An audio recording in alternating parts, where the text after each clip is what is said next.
Dan Durham here, making a video about sinning and how a person feels after sinning, I guess.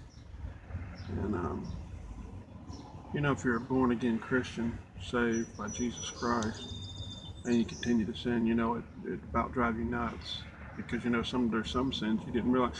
Sometimes you don't realize how strong sin is until you're really trying to stop sinning. You don't really understand how tough and strong it is, and until you're trying to stop.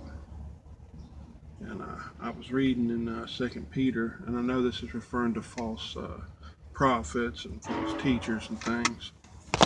But when I read this, I always feel like, man, it just makes me feel like it's talking to me. I'm gonna read it to you, some of it. This is Second Peter chapter 2, and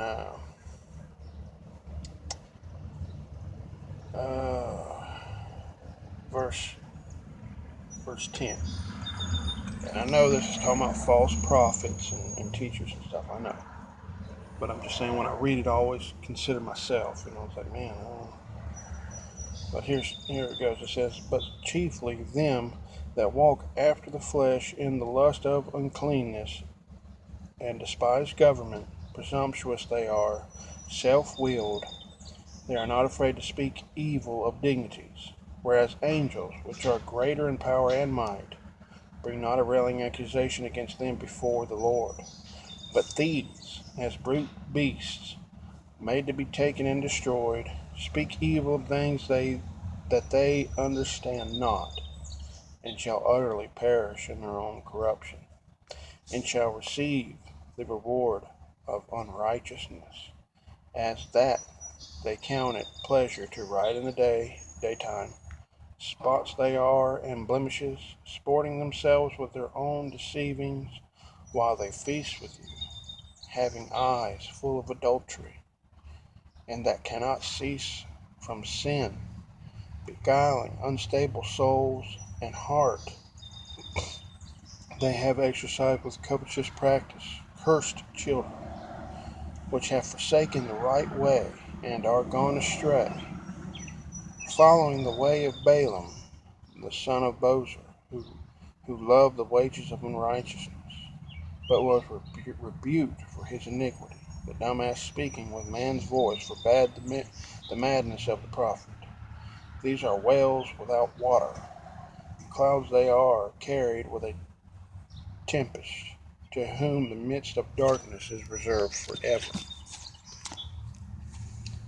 For when they speak great swelling words of vanity, they allure through the lust of the flesh, through much wantonness, those that are clean escaped from them who live in error, while they promise them liberty. They themselves are the servants of corruption. For of whom a man is overcome, of the same he is brought into bondage. For if after they have escaped the pollutions of the world, through the knowledge of the Lord and Savior Jesus Christ, they are again entangled therein and overcome, the later end is worse with them than the beginning. For it had been better for them not to have known the way of righteousness, than after they have known it, to turn from the holy commandment delivered unto them. But this has happened unto them according to the true proverb, the dog turned to his own vomit again, and the sow that was washed to her wallowing in the mire.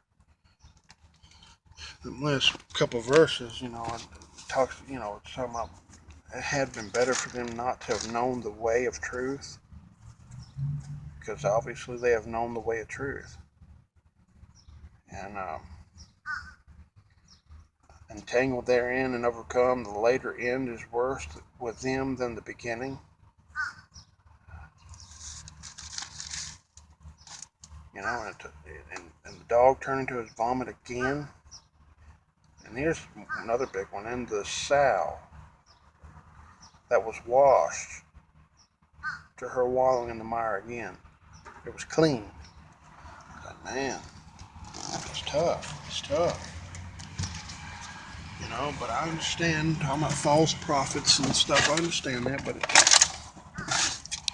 it made me consider that, like before I got saved, I knew that I was a sinner and I knew I deserved to go to hell because I read the Bible, and I understood that, and I understood that I needed to be saved. I understood what sin was, and I understood I was a sinner and I needed to be saved, and I got saved. I understood that.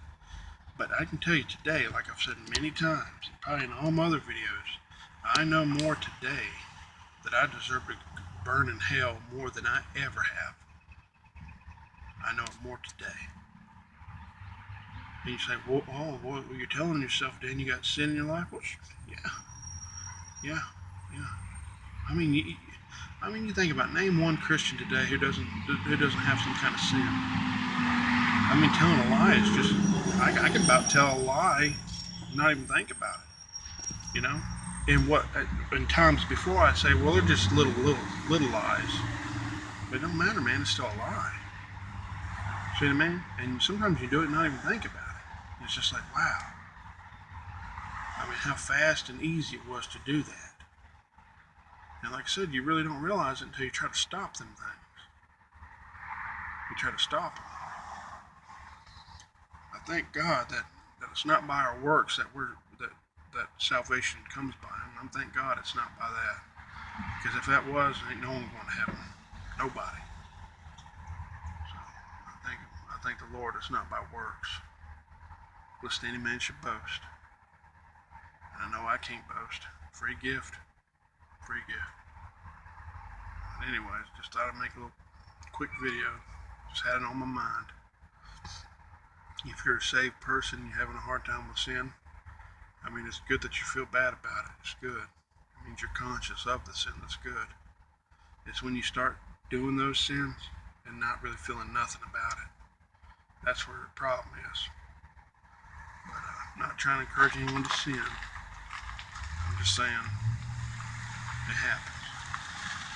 But anyways, if you're not saved, get saved.